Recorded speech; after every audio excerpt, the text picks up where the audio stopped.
चार दोस्त एक गांव में रहते थे जो निहायत निकम्मे और कामचोर थे। वो चाहते थे कि बगैर काम किए उन्हें खाने पीने और रहने की हर सहूलत मुयस्सर हो। उनमें से एक बहुत चालाक था। उसने बाकी दोस्तों को एक तरकीब बताई कि वो दूसरे गांव जाएं और वहां झूठी कहानियां सुनाकर लोगों से पैसे बटोरें। सब ने उस पर इत्तेफाक किया। चुनाचे वो दूसरे गांव में गए और वहां के अमीर लोगों को अपनी मजलूमियत की झूठी दास्तानें सुनाने लगे। लोग उन पर तरस खाकर पैसे दे देते।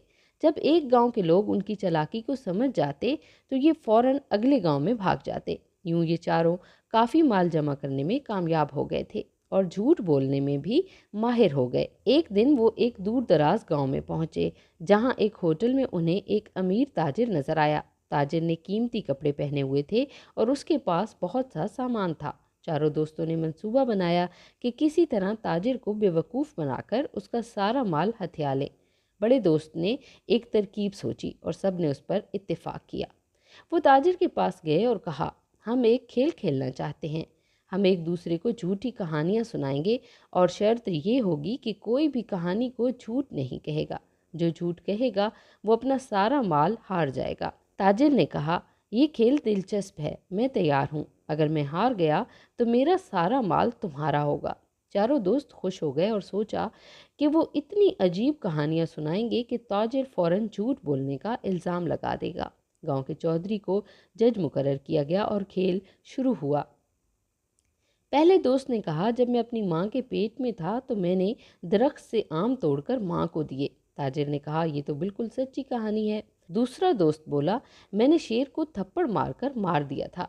ताजिर ने उसे भी सच करार दिया। तीसरे दोस्त ने दरिया में मछली पकड़कर वहीं पकाकर खाने की कहानी सुनाई, लेकिन ताजिर ने उसे भी झूठा नहीं कहा। चौथे दोस्त ने कहा, मैं खजूर के दरख्त से उतरने के लिए गांव से सीढ़ी लाया था। ताजिर ने उसे भी सच मान लिया। चारों दोस्त हैरान थे कि ताजिर उनकी झूठी कहानियों को झूठा क्यों नहीं कह रहा।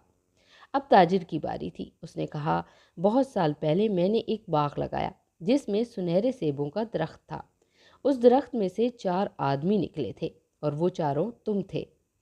चूंकि तुम मेरे बाग से निकले थे तो तुम मेरे गुलाम हो। ये सुनकर चारों दोस्त हक्का बक्का रह गए। गांव के चौधरी ने पूछा, ये कहानी सच है या झूठ? चारों खामोश हो गए, क्योंकि अगर वो झूठ कहते तो अपना सारा माल हार जाते और सच कहते तो गुलाम बन जाते। चौधरी ने ताजिर के हक में फैसला दे दिया और कहा कि तुम चारों इसके गुलाम हो। चारों ने माफ़ी मांगी तो ताजिर ने इन्हें आज़ाद कर दिया, लेकिन उनका सारा माल ले लिया। यूं चालाक दोस्त खुद चाल में फंस गए। नाज़रीन गिरामी, आज की वीडियो में बस इतना ही। वीडियो अगर आपको पसंद आई हो तो इसे लाइक और शेयर कर दीजिए। अगर चैनल पर नए हैं तो सब्सक्राइब कर दीजिए। अब हम आपसे मिलेंगे अगली वीडियो में। तब तक के लिए हमें इजाज़त दीजिए। अल्लाह हाफ़िज़।